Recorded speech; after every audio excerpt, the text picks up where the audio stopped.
ক্ষমতার কাছাকাছি যারা থাকে তাদের সামনে খুব সহজে কথা বলা যায়, কিন্তু যাদের সাথে শ্রদ্ধার সম্পর্ক, যাদের সাথে বিনয়ের সম্পর্ক, তাদের সামনে আসলে কথা বলতে একটা সংকোচ কাজ করে, কারণ এটা ভুল হওয়ার একটা সম্ভাবনা থাকে।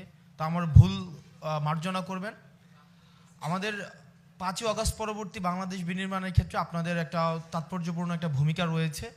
যেমন এই পুরো 1.5 দশক আপনারা যেভাবে অন্যায়ের বিরুদ্ধে, অত্যাচারের বিরুদ্ধে, নির্যাতনের বিরুদ্ধে যেভাবে আপনাদের অবস্থান অব্যাহত রেখেছেন, সেটি থেকে আমরা শিক্ষা নিয়েছি কিভাবে অন্যায়ের সামনে মাথা তুলে দাঁড়াতে হয়, দুনিয়াবি কোনো কিছুর বিনিময়ে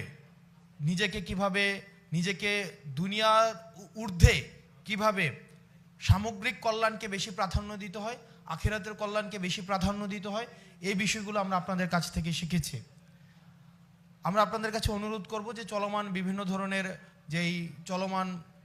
আমরা যেই ধরনের বাংলাদেশ চাই সেটির বিরুদ্ধে যে ধরনের সমস্যাগুলো দেখা যাচ্ছে, আজকে ঢাকায় মিছিল হয়েছে, বা ইসলামের পরিপন্থী যে ধরনের কার্যক্রমগুলো ধর্মের নামে অব্যাহত থাকে বা অব্যাহত রাখার চেষ্টা করা হয়, সেগুলোর বিরুদ্ধে আপনারা সবার আগে আপনাদের অবস্থানটা অব্যাহত রাখবেন। কিছুদিন আগে মাহমুদুর রহমান একটা কথা বলেছেন যে অতি ইসলামিক যেন কেউ না হয়ে যায়।